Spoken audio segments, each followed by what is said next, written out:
ಹರೇ ಹರೇ.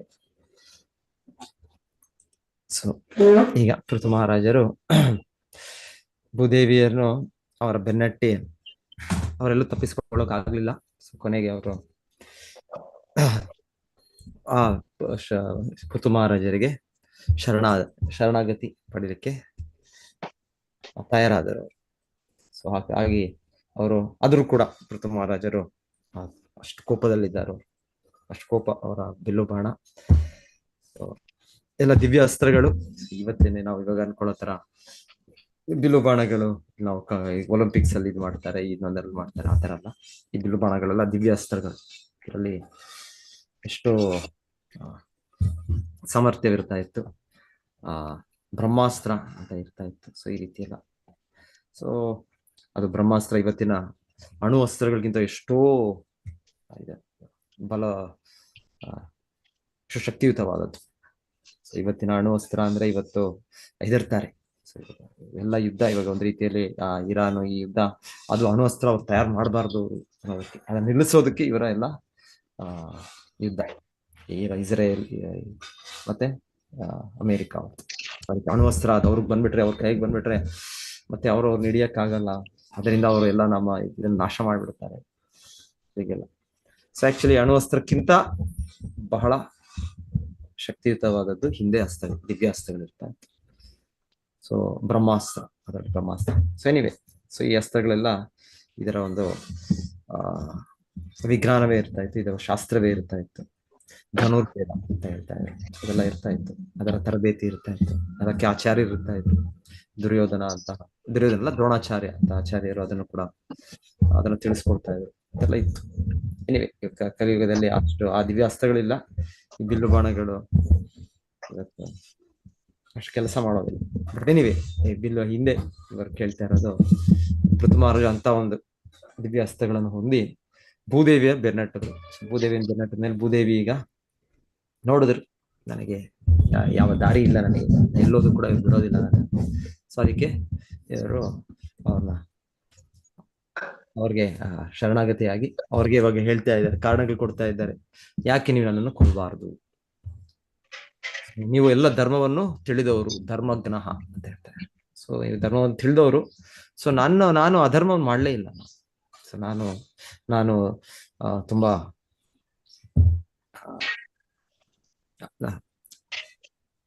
ದೀನ. ನಾನು ಏನ್ ಹೇಳೋದು, ನನಗೆ ನನ್ನ ಹತ್ರ ಏನು ತುಂಬಾ ನನಗೆ ಇದು ರಕ್ಷಣೆ ಬೇಕು. ಸೊ ಹಾಗೆ, ಸೊ ನೀನು ರಾಜನು, ಮಹಾರಾಜನು, ನೀನು ರಕ್ಷಣೆ ಕೊಡ್ಬೇಕು ನನಗೆ, ನೀನು ದೀನವತ್ಸಲ. ಸೊ ಹಾಗೆ ನೀನು ನನ್ನನ್ನು ಕೊಂದ್ರೆ ಹೇಗೆ? ಸೊ ಆಮೇಲೆ ನಾನು ಪಾಪ ಕಾರ್ಯಗಳು ಮಾಡ್ಲಿಲ್ಲ ಅಂತ ಹೇಳ್ತಾರೆ. ಮತ್ತೆ ಅವ್ರು ಹೇಳ್ತಾರೆ, ನಾನು ಪಾಪ ಕಾರ್ಯಗಳು ಮಾಡ್ಲೇ ಇಲ್ಲ ಅಂತ ಹೇಳ್ತಾರೆ. ಸೊ ಯಾರಾದ್ರೂ ಅವ್ರನ್ನ ಶಿಕ್ಷೆ ಕೊಡ್ಬೇಕು ಅಂದ್ರೆ ಏನಾದ್ರೂ ತಪ್ಪು ಇರಬೇಕು, ಏನೋ ಅವರಲ್ಲಿ ಪಾಪ ಕಾರ್ಯಗಳಿರ್ಬೇಕು. ಹಾಗೆ ಇವ್ರು ಹೇಳ್ತಾ ಇರೋದು ಭೂದೇವಿ, ನಾನು ಪಾಪ ಕಾರ್ಯಗಳು ಮಾಡಿಲ್ಲ, ಪಾಪ ಕಾರ್ಯಗಳು ಮಾಡಿದೆ, ನನಗೆ ಯಾಕೆ ಶಿಕ್ಷೆ? ಸೊ ನಾವು ನಮ್ಮ ಜೀವನದಲ್ಲಿ ನಮಗೆ ಪಾಪಕರ್ಮಗಳು, ನಮ್ಮ ಹಿಂದೆ ಪಾಪಕರ್ಮಗಳು, ಅನಾದಿ ಕರ್ಮಫಲೆ ಪಡಿ ಭವಾನವಚ. ಈ ಪಾಪಕರ್ಮಗಳಿರೋದ್ರಿಂದ ನಾವು ಅದನ್ನ ಭೋಗಿಸುತ್ತಿದ್ದೇವೆ. ಬೇರೆ ಬೇರೆ ರೀತಿಯ ಶಿಕ್ಷೆಗಳು ನಮಗೆ ಆಧ್ಯಾತ್ಮಿಕ, ಆದಿದೈವಿಕ, ಆದಿಭೌತಿಕ ಬರುತ್ತೆ. ಸೊ ನಮ್ಮದೇ ದೇಹ, ಮನಸ್ಸು, ನಮಗೆ ರೋಗಗಳು ಬರುತ್ತೆ. ಬೇರೆ ಯಾರೋ ಜೀವಿಗಳು ನಮಗೆ ನೋವು ಕೊಡ್ತಾರೆ, ಇಲ್ಲಾಂದ್ರೆ ಪ್ರಕೃತಿಯಿಂದ ಬರುತ್ತೆ. ಇದು ಯಾಕೆ ಬರುತ್ತೆ ಅಂದ್ರೆ ನಮ್ಮ ಹಿಂದೆಯ ಪಾಪಕರ್ಮಗಳು. ಭೌತಿಕ ಜಗತ್ತು ಅಂದ್ರೆ ಪಾಪಕರ್ಮಗಳು ಮಾಡ್ಲೇಬೇಕು. ಪಾಪಕರ್ಮಗಳು ಮಾಡದೆ ನಾವು ಇರ್ಲಿಕ್ಕೆ ಆಗೋದಿಲ್ಲ. ಸೊ ಒಂದು ರೀತಿ ಹೇಳೋದು, ನಾವು ತಿಳಿದಿಲ್ದೇನೋ ಪಾಪಕರ್ಮ ಮಾಡ್ತೇವೆ. ಸೊ ಯಾಕೆ ಹೇಳೋದು, ನಾವು ನೀರು ಕುಡಿದಾಗ್ಲೂ ಕೂಡ ಎಷ್ಟೋ ಜೀವಿಗಳನ್ನ ನೀರಿನಲ್ಲಿ ಜೀವಿಗಳಿದೆ, ಅದರ ಅಂತ್ಯ ಆಗ್ತಾ ಇದೆ. ಉಸಿರಾಟದಲ್ಲಿ ಎಷ್ಟೋ ಜೀವಿಗಳ ಅಂತ್ಯ ಆಗ್ತಾ ಇದೆ. ನಾವು ಸ್ವಚ್ಛ ಮಾಡುವಾಗ ನಾವಿರೋ ಒಂದು ವಾಸಸ್ಥಳಗಳು, ಅಲ್ಲೂ ಕೂಡ ಎಷ್ಟೋ ಜೀವಿಗಳನ್ನು ಕೊಲ್ತಾ ಇದೆ. ಸೊ ಈ ರೀತಿ ಒಂದು ಭೌತಿಕ ಜಗತ್ತು ಅಂದ್ರೆ ಪಾಪ ಕಾರ್ಯಗಳು ಆಗ್ಲೇಬೇಕು, ತಿಳಿದಿಲ್ದೇನೋ. ಸೊ ಹೀಗೆ. ಆದ್ರೆ ಈ ಭೂದೇವಿ ಹೇಳ್ತಾ ಇಲ್ಲ, ನನ್ನದೇನು ಪಾಪ ಕಾರ್ಯ ಇಲ್ಲ. ಸೊ ನಾನು ನನ್ನ ಜೀವನ ಶುದ್ಧ ಜೀವನ, ನಾನು ಎಲ್ಲ ಧರ್ಮವನ್ನು ಪಾಲಿಸಿದ್ದೇನೆ. ಸೊ ಹಾಗಾಗಿ ನನಗೆ ಶಿಕ್ಷೆ, ನನಗೇಕೆ ನೀನು? ಅದು ಶಿಕ್ಷೆ ಅಂದ್ರೆ ಈ ರೀತಿಯ ಶಿಕ್ಷೆ, ನನ್ನನ್ನು ಕೊಲ್ಲೋದರಲ್ಲಿ ನನ್ನ ಹಿಂದೆ ನೀನು ಬ್ಲಾಕ್ ಮೇಲ್ ಇಟ್ಟಿಲ್ಲ ಅಂತ ಅವರ ಪ್ರಶ್ನೆ. ಮತ್ತೆ ಇನ್ನ ವೈದಿಕ ಕಾಲದಲ್ಲಿ ಹೇಳ್ತಾ ಇದ್ದಾರೆ, ಈ ರೀತಿ ಹೆಂಗಸರಿಗೆ ನಾವು ಕೇಳಿದ್ದು, ಹೆಂಗಸರಿಗೆ, ವೃದ್ಧರಿಗೆ, ಬ್ರಾಹ್ಮಣರಿಗೆ, ಮಕ್ಕಳಿಗೆ ಎಷ್ಟು, ಮತ್ತೆ ಗೋವು, ಇನ್ನು ನಾಲ್ಕೇನು ಆಗುತ್ತೆ. ಯಾವತ್ತೂ ಕೂಡ ಶಿಕ್ಷೆ ಇಲ್ಲ, ಶಿಕ್ಷೆ ಇಲ್ಲ. ಅವರೆಲ್ಲದೇನಾದ್ರೂ ಒಂದು ಅದು ನೆಕ್ಸ್ಟ್ ಅದೊಂದು ಮಾತು ಕೂಡ ಹೇಳ್ತಾ ಇದೆ. ಅವರಲ್ಲಿ ಅಕಸ್ಮಾತ್ ಆಗಿ ಯಾವಾಗಾದ್ರೂ ಆ ರೀತಿಯ ಒಂದು ಈ ರೀತಿ ಪಾಪಕಾರ್ಯ ಆದ್ರೂ ಕೂಡ ಅವ್ರಿಗೆ ಮನ್ನಣೆ ಇದೆ ಅವ್ರಿಗೆ. ಸೊ ಹಾಗಿರುವಾಗ ನೀನು ಧರ್ಮಜ್ಞ, ನೀನೆಲ್ಲ ಧರ್ಮವನ್ನು ತಿಳಿದವನು, ಸೊ ಇದು ತಿಳಿದು ನೀನು ಯಾಕೆ ಈ ತರ ಮಾಡ್ತೀಯ ಅಂತ ಅವರ ಪ್ರಶ್ನೆ. ಪ್ರಶ್ನೆ. ಸೊ ನಂತರ ಕೊನೆಗೆ ಅವ್ರು ಹೇಳ್ತಾ ಇರೋದು, ಅಷ್ಟೇ ಅಲ್ಲದೆ ಭೂದೇವಿನೇ ನಮಗೆ ನಮ್ಮ ಭಾರವನ್ನು ಹೊರೆದು ಅವರು ಈ ಲೋಕವನ್ನು ಈ ಸ್ಥಳದಲ್ಲಿ ಅವರು ಇರಿಸಿರೋದು. ಇಲ್ಲ ಅಂದ್ರೆ ಆ ಭೂಲೋಕ ಅನ್ನೋದು ಭಗವಂತನ ಈ ನಮ್ಮ ಆಧುನಿಕ ವಿಗ್ರಹ ಏನ್ ಹೇಳ್ತಾರೆ, ಆಧುನಿಕ ಇವರು ಏನ್ ಹೇಳ್ತಾರೆ, ಭೂಲೋಕ ಎಲ್ಲ ಸೂರ್ಯದ ಸುತ್ತು ತಿರುಗ್ತಾ ಇದೆ ಅಂತ ಹೇಳ್ತಾರೆ. ಸೋಲಾರ್ ಸಿಸ್ಟಮ್, ಗ್ಯಾಲಕ್ಸಿ ಈ ರೀತಿ ಅಂತ ಅವ್ರು ಹೇಳ್ತಾರೆ. ಸೊ ಅವರ ಚಿಂತನೆಯಲ್ಲಿ ಹಾಗೆ, ಸೊ ಅಟ್ಲೀಸ್ಟ್ ಅವ್ರ ಚಿಂತನೆಯಲ್ಲಿ ಹಾಗೆ ಯೋಚನೆ ಮಾಡಿದ್ರು ನಾವು ತಿಳ್ಕೊಳ್ಬಹುದು, ಇದು ತೇಲ್ತಾ ಇದೆ ಅಂತ ಆದ್ರೂ ತಿಳ್ಕೊಬಹುದು. ಅಟ್ಲೀಸ್ಟ್ ಅವ್ರದ್ದು ನಾವು ಒಪ್ಪೋದು ಅಗತ್ಯ ಇಲ್ಲ, ಯಾಕಂದ್ರೆ ವೇದಶಾಸ್ತ್ರದಲ್ಲಿ ನಮಗೆ ಹೇಗೆ ಗ್ರಹ ವ್ಯೂಹಗಳಿದೆ ಅಂತ ನಮಗೆ ಅದರ ವಿವರಣೆ ಇದೆ. ಆದ್ರೆ ಇವರ ಪ್ರಕಾರ ಏನಂದ್ರೆ ಅದು ಒಂದು ಸೂರ್ಯದ ಸುತ್ತು ತಿರುಗ್ತಾ ಇದೆ. ಸೊ ಎನಿವೆ ಹಾಗೆ ತಿರುಗಿದ್ರು ಕೂಡ ಅದು ತೇಲ್ತಾ ಇದೆ ಅಂತ ಹೇಳ್ಬೋದು. ಸೊ ಹಾಗಿರುವಾಗ ಅಲ್ಲಿಂದ ಅದನ್ನು ಈ ರೀತಿ ಹೇಳೋದು, ಪೃಥು ಮಹಾರಾಜರು ಇವರು ಕೊಲ್ಲೋ ಇದ್ರಲ್ಲಿದ್ದಾರೆ, ಅವ್ರನ್ನ ಕೊಂದು ಬಿಟ್ರೆ ಈಗ ಭೂಲೋಕ ಡೆಫಿನೆಟ್ಲಿ ಭೂದೇವಿನೇ ಅವರ ದೇವತೆ, ಅಧಿಕಾರಿ. ಸೊ ಹಾಗ ಅಲ್ಲಿಂದ ಅದು ಆ ಶಕ್ತಿ, ಅದು ಭೂಧಾರಣ ಶಕ್ತಿ, ಅದು ಅದರ ತೇಲುವ ಶಕ್ತಿ, ಅದು ನಿಂತಿರುವ ಶಕ್ತಿ, ಅದಿಲ್ಲದೆ ಅಲ್ಲಿಂದ ಅದು ಹೊರಗೆ ಬರ್ಬೇಕದು. ಸೊ ಹೊರಗೆ ಬಂದ್ರೆ ಅದೆಲ್ಲ ಹೋಗುತ್ತೆ, ಏನಾಗುತ್ತೆ. ಸೊ ವೈದಿಕ ಇದರ ಪ್ರಕಾರ ಪ್ರತಿಯೊಂದು ಬ್ರಹ್ಮಾಂಡವು ಭಗವಂತನ ಗರ್ಭೋದಕಶಾಹಿ ವಿಷ್ಣು. ಸೊ ಅವರು ಆ ಪ್ರತಿಯೊಂದು ಬ್ರಹ್ಮಾಂಡದಲ್ಲಿ ಪ್ರವೇಶಿಸಿ, ಮಹಾವಿಷ್ಣು ಪ್ರತಿಯೊಂದು ಬ್ರಹ್ಮಾಂಡವನ್ನು ಪ್ರವೇಶಿಸಿ ಅವರು ಒಂದು ಆಲ್ಮೋಸ್ಟ್ ಅರ್ಧ ಭಾಗಕ್ಕೆ ಸ್ವಲ್ಪ ಕಡಿಮೆ, 1/3 ಅಂತ ಒಂದ್ಸಲ ಹೇಳ್ತಾರೆ, 1/3 to 1/5 ಅಂತ ಹೇಳ್ತಾರೆ, 1/3 ಭಾಗ ಅಂತ ಕೂಡ ಒಂದು ರೀತಿ ಹೇಳ್ತಾರೆ. ಸೊ ಅಷ್ಟರ ಮಟ್ಟಿಗೆ ಭಗವಂತನ ಗರ್ಭೋದಕಶಾಹಿ ವಿಷ್ಣು ಅಲ್ಲಿ ನೆಲೆಸಿದ್ದಾರೆ, ಆ ಗರ್ಭೋದಕ ನೀರಿನ ಮೇಲೆ, ಅವರ ಬೆವರಿನಲ್ಲಿ ಸೃಷ್ಟಿ ಮಾಡಿದ ನೀರು. ಸೊ ನಂತರ ಅವರ ಕೆಳಗೆ ಹೇಳ್ತಾರೆ, ಅವರ ಕೆಳಗೆ ಇನ್ನ ಕೂರ್ಮ ಅವತಾರ ಅಂತ ನಾವೇನ್ ಕೇಳ್ತೇವೆ, ಅವ್ರಿಗೆ ಅದ್ರ ಮುಂದೆ ಆದಿಶೇಷ ಇದ್ದಾರೆ, ಶೇಷ. ಸೊ ಭಗವಂತನು ಆ ರೀತಿ ಮಲಗಿರೋದು ಭಗವಂತನು ಆ ಗರ್ಭೋದಕ ನೀರಿನಲ್ಲಿ, ಸಮುದ್ರದಲ್ಲಿ. ಸೊ ನಂತರ ಅದ್ರ ಕೆಳಗೆ ಇವರಿದ್ದಾರೆ, ಯಾರು ಕೂರ್ಮ, ಭಗವಂತನ ಅವತಾರ ಕೂರ್ಮ ಅವತಾರ. ಸೊ ಅವರು ಕೂಡ ಇದ್ದಾರೆ. ಸೊ ಈಗೆಲ್ಲ ಬಹಳ ಸಪೋರ್ಟ್ ಇದೆ. ಸೊ ಅದ್ರ ಮೇಲೆ ಒಂದರ ಭಗವಂತನು ಅಲ್ಲಿ ಆರಾಮಾಗಿ ಆ ನೀರಿನಲ್ಲಿ ಭಗವಂತನ ಮಲಗಿರೋದು.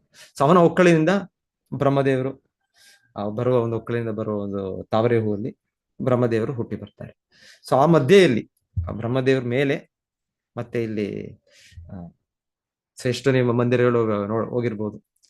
ಈಗ ಶ್ರೀರಂಗಮಲ್ಲೂ ಇದೆ ಹೀಗೆ. ಸೊ ಶ್ರೀರಂಗಮ ಈ ರೀತಿ ರಂಗನಾಥ ಭಗವಂತನ ಮಲಗಿರೋದು, ಇದೆಲ್ಲ ಗರ್ಭೋದಕಶಾಹಿ ವಿಷ್ಣುವಿನ ರೂಪಗಳು. ಸೊ ಅಲ್ಲಿ ಬಹಳ ಕಡೆ ನೋಡೋದು ಅವರ ಒಕ್ಕಳಿನಿಂದ ಬ್ರಹ್ಮ ಬಂದು ಹುಟ್ಟಿ ಬರೋದು ನೋಡ್ತೀರ. ಸೊ ಈ ತರ ಬಹಳ ಕಡೆ ಆ ದೇವಸ್ಥಾನಗಳು ರಂಗನಾಥ ಭಗವಂತನ ಮಲಗಿರೋ ರೂಪದಲ್ಲಿ ಅವ್ರ ಒಕ್ಕಳಿಂದ ಬರೋದನ್ನ ನೋಡ್ತೀರ. ಸೊ ಆ ಒಕ್ಕಳಿನ ಇದನ್ನ ಬರೋ ತಾವರೆ ಹೂವಲ್ಲಿ ನಮ್ಮ ಲೋಕಗಳಿದೆ, ಮೇಲಿನ ಲೋಕಗಳು, ಕೆಳಗ ಲೋಕಗಳು, ಭೂಲೋಕ. ಸೊ 3 ಗ್ರಹ ವ್ಯೂಹಗಳು ಅಂತ ಹೇಳೋದು. ನಾವು ಮಧ್ಯ ಗ್ರಹ ವ್ಯೂಹದಲ್ಲಿ ನಾವಿದ್ದೇವೆ, ಮತ್ತೆ ಉನ್ನತ ಗ್ರಹ ವ್ಯೂಹಗಳಿದೆ, ಅಧಮ ಗ್ರಹ ವ್ಯೂಹಗಳಿದೆ.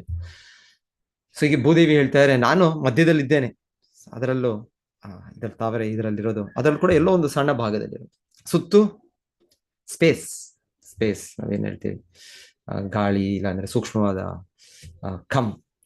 ಸೊ ಇವೆಲ್ಲ ಇದೆ. ಸೊ ಆಗಿರೋದ್ರಿಂದ ನನ್ನನ್ನು ಅಲ್ಲಿಂದ ನೀವು ಇದು ಮಾಡಿ ನಾನು ಕೆಳಗೆ ಬಿದ್ದೋಗ್ಬಿಡ್ತೇನೆ. ನಾನು ಬಿದ್ದೋಗ್ಬಿಟ್ರೆ ಅವಾಗ ನಿಮ್ಮ ರಕ್ಷಣೆ ಎಲ್ಲಿ ಬಂತು? ಸೊ ನೀವು ನನ್ನನ್ನು ಕೊಂದದ್ದು ಪ್ರಯೋಜನ ಏನಾಯ್ತು? ಸೊ ಅಂತ ಇವರ ಪ್ರಶ್ನೆ. ಸೊ ಈ ಪ್ರಶ್ನೆಗಳು ಇವಾಗ ಹಿರಣ್ಯಾಕ್ಷ ಕೂಡ ನಾವು ಕೇಳೋದು. ಹಿರಣ್ಯಾಕ್ಷ ಅದೇ ಮಾಡಿದ್ದು. ಹಿರಣ್ಯಾಕ್ಷ ಏನ್ ಮಾಡಿದ್ರು ಅಂದ್ರೆ ಆ ಭೂಲೋಕವನ್ನು, ಭೂದೇವಿಯನ್ನೇ ಅವರು ಅಪಹರಿಸಿ ಆ ಗ್ರಹವನ್ನು ಅವರು ಕೆಳಗೆ ಆ ಗರ್ಭೋದಕ ಸಮುದ್ರದಲ್ಲಿ ಅವರು ಎಸೆದವರು. ನಂತರ ಭಗವಂತನು ವರಾಹ ರೂಪದಲ್ಲಿ ಬಂದು ಆ ಗರ್ಭೋದಕ ಗರ್ಭೋದಕ ಸಮುದ್ರ ಅಲ್ಲಿಂದ ಅವರನ್ನು ಮೇಲೆ ತೆಗೆದು ಅವ್ರು ಮುಳುಗಿದ್ರು ನೀರಿನಲ್ಲಿ. ಆದರೆ ಭಗವಂತನ ಅಲ್ಲಿ ತೇಲೋ ರೀತಿಯಲ್ಲಿ ಅವರಿಗೆ ತನ್ನ ಶಕ್ತಿಯನ್ನು ಕೊಟ್ಟು ಮತ್ತೆ ಆ ಹಸುರ ಹಿರಣ್ಯಾಕ್ಷನನ್ನು ಕೊಂದದ್ದು ಭಗವಂತ. ಸೊ ಇನ್ನೂ ಒಂದು ಹೇಳ್ತಾರೆ ಶಿಲ ಪ್ರಭುಪಾದರು, ಒಂದೊಂದ್ಸಲ ಒಂದು ಎಚ್ಚರಿಕೆಯಾಗಿ ಪ್ರಭುಪಾದರು ಹೇಳ್ತಾರೆ, ಈ ತರ ತುಂಬಾ ನಾವು ಏನ್ ಮಾಡ್ತಾ ಇದೀವಿ, ಕೈಗಾರಿಕೆಗಳು, ಇಂಡಸ್ಟ್ರಿಯಲ್ ಮೈನಿಂಗ್ ಇದೆಲ್ಲ ಮಾಡ್ತೇವೆ. ಸೊ ಈ ರೀತಿ ಭೂಮಿಯನ್ನು ನಾವು ಅಗಿತೇವೆ ನಾವು. ಸೊ ಆಗಿದ್ದು ನಾವು ಈ ತರ ಚಿನ್ನ ಸಿಗ್ಬೋದಾಗ್ಬೋದು, ಇಲ್ಲ ಅಂದ್ರೆ ಈಗ ಪೆಟ್ರೋಲು ಆಯಿಲ್ ಎಲ್ಲ ಸಿಗ್ಬೋದಾಗ್ಬೋದು, ಇದೆಲ್ಲ ನಾವು ಮಾಡ್ತೇವೆ. ಸೊ ಒಂದು ಎಚ್ಚರಿಕೆಯಾಗಿ ಪ್ರಭುಪಾದರು ಇರ್ತಾರೆ, ಇರ್ಬೋದು ಬಹುಶಃ, ಯಾಕಂದ್ರೆ ಇವಾಗ ನಾವು ಈ ಪೆಟ್ರೋಲು ಆಯಿಲ್ ಇದೆಲ್ಲ ಉಪಯೋಗಿಸಿ ನಾವು ಕೂಡ ಆ, ಆ, ಯಂತ್ರಗಳನ್ನು ಉಪಯೋಗಿಸ್ತಾ ಇದ್ದೇವೆ. ನಮ್ಮ ಆ, ಇದು ಎಲ್ಲ ವಾಹನಗಳು, ಇಲ್ಲ ಅಂದ್ರೆ ಇವನ್ ವಿಮಾನಗಳು, ಇದೆಲ್ಲ ಇಂಧನ ಬೇಕು. ಸೊ ಇದರಿಂದ ಅದಕ್ಕೆ ತೇಲುವ ಒಂದು ಶಕ್ತಿ ಸಿಗ್ತಾ ಇದೆ. ಸೊ ಹಾಗೆ ಪ್ರಭುಪಾದರು ಒಂದು ಇದರ ಹೇಳೋದು, ಬಹುಶಃ ಇರ್ಬೋದು, ಇದೆಲ್ಲ ನಮಗೆ ಅಗತ್ಯ ಇದೆ, ಈ ರೀತಿ ಇಂಧನಗಳು ಎಲ್ಲ. ಇದರಿಂದ ಭೂಲೋಕ ಇದರಲ್ಲಿ ಸ್ಪೇಸ್ ಇದರಲ್ಲಿ ಅದು ತೇಲ್ತಾ ಇದೆ. ಸೊ ಅದು ಆ ತರ ಅಸ್ತಿತ್ವದಲ್ಲಾಗಿದೆ. ಆದ್ರೆ ಈಗ ನಾವು ಬಹಳ ಬಹಳ ಬಹಳ ನಾವು ಇದೆಲ್ಲ ತೆಗೆದು ಬಿಟ್ರೆ, ಇಲ್ಲಿ ಭೂಲೋಕದಲ್ಲಿರೋ ಇದರಿಂದ ನಾವು ತೆಗೆದು ಅವಾಗ ಇದರಿಂದ ಅದಕ್ಕೆ ತೇಲುವ ಶಕ್ತಿ ಕೂಡ ಏನಾದ್ರು ಆಚೆ ಈಚೆ ಅವ್ಯವಸ್ಥೆಯಾಗಿ ಇದು ಕೆಳಗೆ ಆಗ್ಬೋದೇನೋ ಅಂತ ಎಚ್ಚರಿಕೆ ಕೂಡ ಒಂದೊಂದು ಕಡೆ ಆತರ ಹೇಳ್ತಾರೆ. ಎನಿವೆ, ಪ್ರತಿಯೊಂದು ಕೃಷ್ಣನ ಕೈಯಲ್ಲಿದೆ. ಸೊ ನಾವು ಅದ್ರ ಬಗ್ಗೆ ಅಷ್ಟು ಇದು ಮಾಡ್ಕೊಳ್ಳೋದು ಬೇಡ. ಆದ್ರೆ ಪ್ರಕೃತಿಯ ನಿಯಮಗಳು ಕೊಟ್ಟಂತೆ ನಾವು ಜೀವನವನ್ನು ಬದುಕಿದ್ರೆ ಬೆಟರ್ ಒಂದು ರೀತಿ. ಒಂದೊಂದ್ಸಲ ಹೇಳ್ತಾರೆ ಶಿಲ ಪ್ರಭುಪಾದ, ಇಲ್ಲ ಇದು ಉಗ್ರ ಕರ್ಮ ನಾಗರಿಕತೆ, ಉಗ್ರ ಕರ್ಮ ಸಿವಿಲೈಸೇಷನ್, ಇದೆಲ್ಲ ತಲೆ ಕೆಳಗೆ ಮೇಲೆ ಇಲ್ಲ ಹೊಸ ಹೊಸದ ರೀತಿಯಲ್ಲಿ ಅವರು ಶೋಧನೆ ಮಾಡೋದು, ಹೊಸ ಹೊಸ ಉಪಾಯಗಳು ಕಂಡುಹಿಡಿಯೋದು, ಅದರಿಂದ ನಾವು ಅದ್ರ ಮೇಲೆ ಅವಲಂಬಿಸಿದ್ದೇವೆ ಆಮೇಲೆ. ಈ ರೀತಿ ಹಿಂದೆ ಆ ರೀತಿ ಇರಲಿಲ್ಲ. ಸಿಂಪಲ್ ಲಿವಿಂಗ್, ಹೈ ಥಿಂಕಿಂಗ್, ಬಹಳ ಸರಳ ಜೀವನ, ಬಹಳ ಅತಿ ಉನ್ನತವಾದ ಯೋಚನೆ.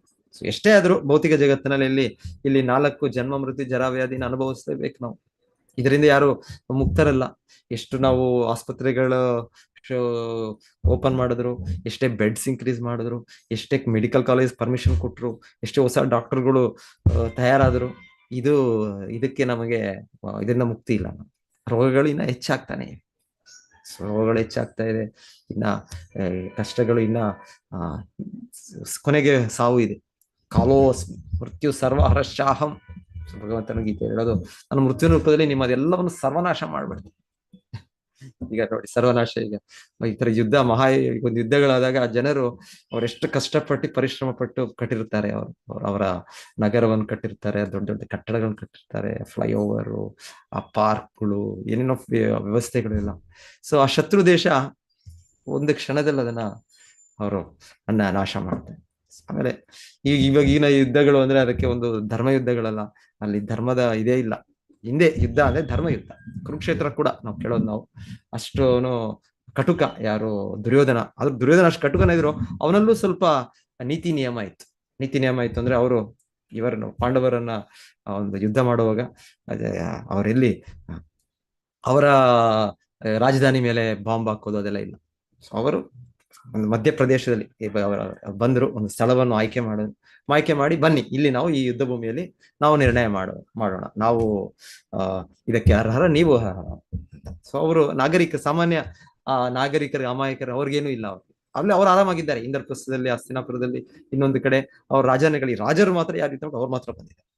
ಸೊ ಅವ್ರ ಮಧ್ಯೆ ಮಾತ್ರ ಕಲಹ, ಬೇರೆ ಜನರಿಗೆ ಏನ್ ತೊಂದರೆ ಇಲ್ಲ. ಈಗ ಅಂದ್ರೆ ಜನರಿಗೆ ಅವರೆಲ್ಲಿದ್ದಾರೆ ಅಲ್ಲಿ ಅವ್ರಿಗೇನ್ ಫೆಸಿಲಿಟಿ ಇದೆ ಅದನ್ನೇ ಅವ್ರಿಗೆ ಇವಾಗ ಏನ್ ಹೇಳ್ತಾರೆ, ಯುಕ್ರೇನ್ ರಷ್ಯಾ ಅವರಲ್ಲಿ ಅವ್ರಿಗೆ ಅಲ್ಲಿ ಚಳಿ ಪ್ರದೇಶಗಳಂದ್ರೆ ಪಾಪ ಅಲ್ಲಿ ಅವ್ರ ಪ್ರತಿ ಮನೆಯಲ್ಲೂ ಅವರು ವಿದ್ಯುತ್ ಬಳಕೆಯಿಂದ ಅವರು ಬಿಸಿ ಮಾಡ್ಕೊಳ್ಬೇಕು. ಆದ್ರೆ ಇವರು ಅಲ್ಲಿ ಬಾಂಬ್ ಹಾಕಿ ಪವರ್ ಹೌಸ್ ಎಲ್ಲ ನಾಶ ಮಾಡಿ ಅವ್ರ ಚಳಿಯಲ್ಲಿ ಅವರು ಸಾಯ್ಲಿ, ಚಳಿಯಲ್ಲಿ ಅವರು ಅಂತ.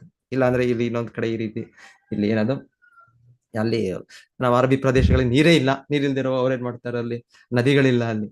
ಹಾಗೆ ಅವರದನ್ನ ಶುದ್ಧ ಮಾಡುವ ಪ್ರಕ್ರಿಯೆಯನ್ನು ಉಪಯೋಗಿಸಿ ಕೈಗಾರಿಕೆಗಳಲ್ಲಿ, ಇಂಡಸ್ಟ್ರಿಗಳಲ್ಲಿ ಡಿಸ್ಯಾಲಿನೇಷನ್ ಪ್ಲಾಂಟ್ಸ್ ಅವರು ಬೇಕು. ಆದ್ರೆ ಇವರು ಅದನ್ನೇ ಟಾರ್ಗೆಟ್ ಮಾಡ್ತಾರೆ. ಅದನ್ನ ಆ ನೀರಿನಲ್ಲಿ ಅದನ್ನೇ ನಾಶ ಮಾಡಬೇಡ, ಹಾಗೆ ಜನರಿಗೆ ನೀರೇ ಇಲ್ಲ. ಸೊ ಈ ರೀತಿ ಯುದ್ಧಗಳು ಅಂದ್ರೆ ಇದೊಂದು ಕರುಣೆ ಇಲ್ಲ, ಒಂದು ಇದಿಲ್ಲ, ಅಧರ್ಮ ಯುದ್ಧಗಳಿದೆಲ್ಲ. ಇದೆಲ್ಲ ಧರ್ಮ ಯುದ್ಧ ಅನ್ನೋದಿಲ್ಲ ಇಲ್ಲಿ. ಈ ಅಧರ್ಮ ಯುದ್ಧದಿಂದ ಯುದ್ಧ ಮಾಡೋರೆಲ್ಲ ಕೂಡ ಸೀದಾ ನರಕಕ್ಕೆ ಹೋಗೋದು. ಯಾರು ಕೂಡ ಇದರಿಂದ ಭಗವದ್ಗೀತೆಯಲ್ಲಿ ಅರ್ಜುನನಿಗೆ ಕೃಷ್ಣ ಹೇಳೋದು, ನೀನು ಜಿತ್ವಾ ಮೋಕ್ಷಸೆ ಮಹೀಂ, ಇಲ್ಲ ನೀನು ಗೆದ್ರೆ ನೀನು ಭೂಲೋಕದ ರಾಜನಾಗ್ತೀಯ, ಇಲ್ಲ ಸತ್ರೆ ನೀನು ಸ್ವರ್ಗಕ್ಕೆ ಹೋಗ್ತೀಯ. ಸೊ ಇಲ್ಲಿ ಯಾರು ಇಲ್ಲ, ಇಲ್ಲಿ ಸ್ವರ್ಗಕ್ಕೆಲ್ಲ ಹೋಗೋದಿಲ್ಲ, ಎಲ್ಲರೂ ಕೂಡ ನರಕಕ್ಕೆ ಹೋಗೋದು. ಸೊ ಇದು ಅಧರ್ಮದ ಯುದ್ಧಗಳು, ಅಧರ್ಮದ ಇದು. ಸೊ ಈ ರೀತಿ ಅಲ್ಲ ಹಿಂದೆ ಯುದ್ಧಗಳು ಕೂಡ ತುಂಬಾ ಧರ್ಮದ ನಿಯಮಗಳನ್ನು ಪಾಲನೆ ಮಾಡಿ ಆಗ್ತಾ ಇತ್ತು ಆ ಸಮಯದಲ್ಲಿ. ಸೊ ಎನಿವೆ, ಸೊ ಈಗ ಯಾರು ಹೇಳ್ತಾ ಇರೋದು, ಭೂದೇವಿ ಅವರು ಹೇಳ್ತಾ ಇದ್ದಾರೆ, ಅವ್ರ ಕಾರಣಗಳು ಕೊಡ್ತಾ ಇದ್ದಾರೆ.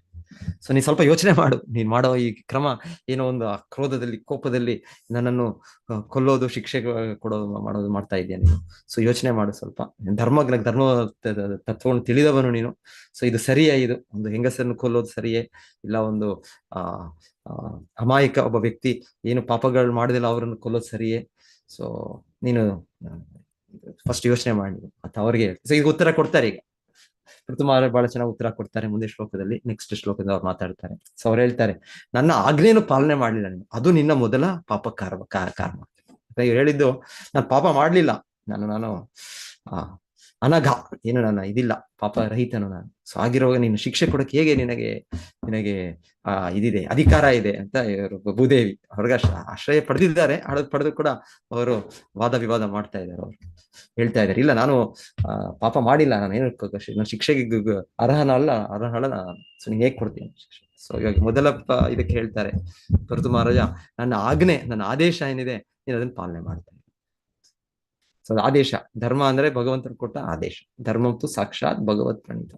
ಸೊ ಅದನ್ನು ನಾವು ಪಾಲನೆ ಮಾಡಿದವಾಗ ಅದು ಅಧರ್ಮ, ಅದು ಪಾಪ ಚಟುವಟಿಕೆ. ಸೊ ಹೀಗೆ ಕಾನೂನು ಕೊಡೋದು, ರೂಲ್ಸ್, ನಮ್ಗೆ ಟ್ರಾಫಿಕ್ ರೂಲ್ಸ್ ಇದೆ. ಅವರು ಹೇಳ್ತಾರೆ, ಈ ತರ ಕೆಂಪು ಲೈಟ್ ಇದೆ ನೀವು ನಿಲ್ಬೇಕು, ಹಸಿರು ಲೈಟ್ ಇದ್ರೆ ನೀವು ಹೋಗ್ಬೋದು, ಇಲ್ಲಿ ಬಲಗಡೆಗೆ ಹೋಗ್ಬೇಕು, ಎಡಗಡೆಗೆ ಬಲಗಡೆಗೆ ಹೋಗ್ಬಾರ್ದು, ಎಡಗಡೆಯಲ್ಲಿ ಹೋಗ್ಬೇಕು. ಈ ತರ ನಿಯಮಗಳು, ಅದನ್ನ ನಾವು ಪಾಲನೆ ಮಾಡ್ಲಿಲ್ಲ, ಅದು ಅವಾಗ ನಾವು ಶಿಕ್ಷೆ ಇರ್ತದೆ. ಸೊ ಅದೇ ರೀತಿಯಲ್ಲಿ ಧರ್ಮ ಭಗವಂತನ ಕೊಟ್ಟಿರೋದು, ಅದನ್ನು ಪಾಲನೆ ಮಾಡ್ಲಿಲ್ಲ, ಆಗ ನಾವು ಶಿಕ್ಷಾ. ಸೊ ಅದು ಮೊದಲು ಈ ಪೃಥು ಮಹಾರಾಜರು ಅಂದ್ರೆ ಅವರು ಭಗವಂತನ ಪ್ರತಿನಿಧಿ, ಭಗವಂತನ ಶಕ್ತಿಯಾವೇಶ ಅವತಾರ. ಸೊ ಅವ್ರು ಹೇಳ್ತಾ ಇದ್ದಾರೆ, ಸೊ ನನ್ನ ಆದೇಶ, ನೀನು ಜನರಿಗೆ ಬೇಕಾದ ಇದು ಸಾಮಗ್ರಿಗಳು, ಅವರಿಗೆ ಧಾನ್ಯಗಳು ಎಲ್ಲವೂ ನೀನು ಕೊಡಬೇಕು. ನೀನು ಯಜ್ಞಗಳನ್ನು ಕೂಡ ಎಲ್ಲ, ಯಜ್ಞದ ಭಾಗವನ್ನು ಕೂಡ ಸ್ವೀಕರಿಸಿದ್ದೆ, ನೀನೀಗ ಕೊಡ್ತಾ ಇಲ್ಲ ನೀನು ಅಂತ ಇವರು ಪ್ರತ್ಯುತ್ತರ ಕೊಡ್ತಾರೆ. ಸೊ ಮತ್ತೆ ಅರ್ಥ ಆಗುತ್ತೆ ಭೂದೇವಿಗೆ ಅರ್ಥ ಆಗುತ್ತೆ, ಈ ಸಾಮಾನ್ಯ ವ್ಯಕ್ತಿ ಅಲ್ಲ, ಇವ್ರು ಸಾಕ್ಷಾತ್ ಭಗವಂತನ ಶಕ್ತಿಯಾವೇಶ ಅವತಾರ. ಸೊ ಅಂತಾಗಿ ಮತ್ತೆ ಅವ್ರಿಗೆ ಮತ್ತೆ ಶರಣಾಗತಿನ ಹೆಚ್ಚು ವ್ಯಕ್ತಪಡಿಸ್ತಾ ಅವರು ಪ್ರಾರ್ಥನೆ ಮಾಡೋದು ಮುಂದೆ ಕೇಳ್ತೀವಿ ನಾವು.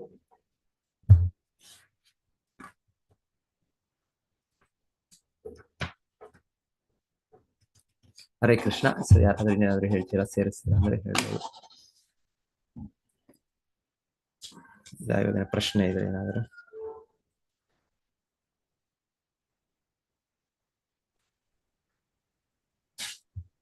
ಹರೇ ಕೃಷ್ಣ ಪ್ರಭುಜಿ. ಹರೇ ಕೃಷ್ಣ ಮಾತಾಜಿ. ಧನ್ಯವಾದಗಳು ಪ್ರಭುಜಿ. ಹರೇ ಕೃಷ್ಣ ಮಾತಾಜಿ. Hare Krishna. So next 27 Sri Rama Navami. So ಯಾರಿಗೆ ಸಾಧ್ಯ ಆಗುತ್ತೆ ಬನ್ನಿ, ನಮ್ಮ ಮಂಗಳೂರು ನಮ್ಮ ಕೇಂದ್ರಕ್ಕೆ ಬನ್ನಿ, ದೊಡ್ಡ ಆಚರಣೆ ಇರುತ್ತೆ ಇಲ್ಲಿ. ನೆಕ್ಸ್ಟ್ ಫ್ರೈಡೆ 27th ಇರುತ್ತೆ, 23rd Friday. S.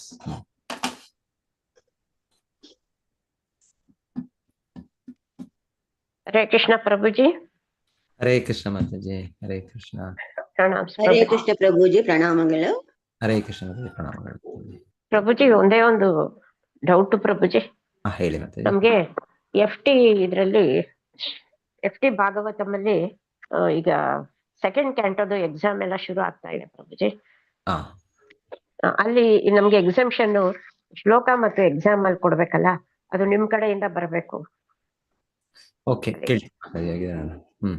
Second ಕ್ಯಾಂಟೋ exam and ಇದು. Okay okay. ಯಾವಾಗ ನೆಕ್ಸ್ಟ್ ಎಕ್ಸಾಮ್? ಯಾವಾಗ ಎಕ್ಸಾಮ್? ಈ ವೀಕಲ್ಲೇ ಹೇಳಿದ್ರು ಪ್ರಭುಜಿ, ನಂಗೆ ಮರೆತಂಗ ಹಾಕಿದ್ರೆ ಹುಷಾರಿಲ್ಲ ನನಗೆ. ಯಾತ್ರೆಯಿಂದ ಬಂದಾಗಿಂದ ಒಂದ್ ಸ್ವಲ್ಪ ನೀರಿನ ವ್ಯತ್ಯಾಸ ಆಯ್ತು, ಏನೋ ಹುಷಾರಿಲ್ಲ. Okay okay.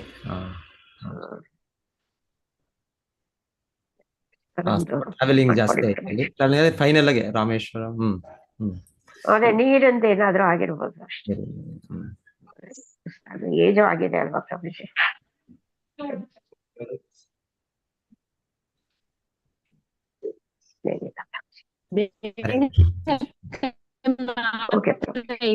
ಏಜ್ ಆಗಿದೆ, ಮನಸ್ಸಿಗೆ ಏಜ್ ಆಗ್ಲಿಲ್ಲ ಮಾತಾಜಿ. ಆಕ್ಟಿವ್ ಆಗಿದ್ರು, ಅದಾದ್ಮೇಲೆ ದೇಹಕ್ಕೆ ಮಾತ್ರ ಏಜ್ ಆಗಿರ್ಬೋದು, ಆದ್ರೆ ಮನಸ್ಸಿಗೆ ಏಜ್ ಆಗ್ಲಿಲ್ಲ ಮಾತಾಜಿ. ನೀವ್ ಹಾಗೆ ಎನಿಸ್ಕೊಳ್ಬೇಡಿ ಏಜ್ ಆಗಿದೆ ಅಂತ ಹೇಳಿ. ಮತ್ತೆ ಕರ್ಕೊಂಡ್ ಬಂದ್ರು ಅವ್ರ ಮಗನ್ನ ಮೊಮ್ಮಗಳನ್ನ ಎಲ್ಲ ಕರ್ಕೊಂಡ್ ಬಂದ್ರು. ಹೌದು. ಎಲ್ಲ ಎಲ್ಲ ಮಾಡಿದ್ರು, ಫಿನಿಶ್ ಮಾಡಿದ್ರು, ಯಾತ್ರೆ ಎಲ್ಲ ನೋಡಿದ್ರು. ಲಾಸ್ಟ್ ಡೇ ಮೋಸ್ಟ್ಲಿ ಅರ್ಧ ವಾಪಸ್ ಬರ್ಬೇಕಾಯ್ತು ಅನ್ಸುತ್ತೆ, ಯಾಕಂದ್ರೆ ನಮ್ದು ರಾಮೇಶ್ವರಂ ಸ್ವಲ್ಪ ಲೇಟ್ ಆಯ್ತು ಅಲ್ಲಿ ಯಾತ್ರೆ ಅಲ್ಲಿ ಹೌದು ಪ್ರಭುಜಿ, ನಾವು ಬಂದ್ಬಿಟ್ವಿ ಪ್ರಭುಜಿ, ಯಾಕೆಂದ್ರೆ ನಮ್ಗೆ 4:45 ಟ್ರೈನ್ ಇತ್ತು. ನಮ್ಗೆ 4:41 ಅನೌನ್ಸ್ಮೆಂಟ್ ಬಂತು, ಹಿಂಗೆ ಪ್ಯಾಕ್ ಇದೆ, ಇದು ಏಕಾದಶಿ ಫುಡ್ ತಗೊಳ್ಳಿ ಅಂತ. ಹೆಂಗ್ ತಗೊಳ್ಳೋದು, ಸುಮ್ನಾಗೋದ್ವಿ, ಟ್ರೈನ್ ಮಿಸ್ ಅಲ್ಲಿ ಆಗುತ್ತೆ. ಸ್ವಲ್ಪ ಹೌದು ಅಲ್ಲಿ ಸ್ವಲ್ಪ ಅಲ್ಲಿ ಅಲ್ಲಿ ಅವ್ರದ್ದು ರಥಯಾತ್ರೆ, ಆಗಿದೆ. ನಾನು ಸ್ವಲ್ಪ ನಂದೇ ಮಿಸ್ಟೇಕ್, ಪ್ಲಾನಿಂಗ್ ಮಿಸ್ಟೇಕ್. ಅವ್ರದ್ದು ನೆಕ್ಸ್ಟ್ ಡೇ ರಥಯಾತ್ರೆ, ಸೊ ಹಾಗಾಗಿ ಅವ್ರು ಆಗಿರುವಾಗ ನಾನು ಕಂಪ್ಲೀಟ್ ಅವ್ರ ಡಿಪೆಂಡ್ ಆಗೋದು ನನ್ನ ತಪ್ಪಾಯ್ತು. ಮೊದಲೇ ಸ್ವಲ್ಪ ನಮ್ಮ ಇಚ್ಛೆ ನಾವು ಸ್ವಲ್ಪ ಕ್ರಮಗಳು ತಗೊಂಡಿದ್ರೆ ಅವಾಗ ಅದು ಎಲ್ಲ ಬೇಗ ಆಗ್ತಾಯಿತ್ತು. ಸೊ ಅವತ್ತೇನಾಯ್ತು, ಲೇಟ್ ಆಯ್ತಿಲ್ಲ. ಸೊ ನಿಮ್ ಪ್ರಸಾದ ನಮಗೂ ತಂದಿದ್ದೆ ಪ್ರಭುಜಿ, ಇಲ್ಲಿ ಶೇಷಾದ್ರಿಪುರಂ ಇದರಿಂದ ಒಂದ್ ಸ್ವಲ್ಪ ಈ ಚಿಪ್ಸ್ ಅದು ಇದು ಇಲ್ಲಿಂದ ತಂದಿದ್ದೆ, ಅದನ್ನೇ ಯೂಸ್ ಮಾಡ್ಕೊಂಡ್ವಿ. ಅದೆಲ್ಲ ಎಫೆಕ್ಟ್ ಆಗಿಲ್ಲ.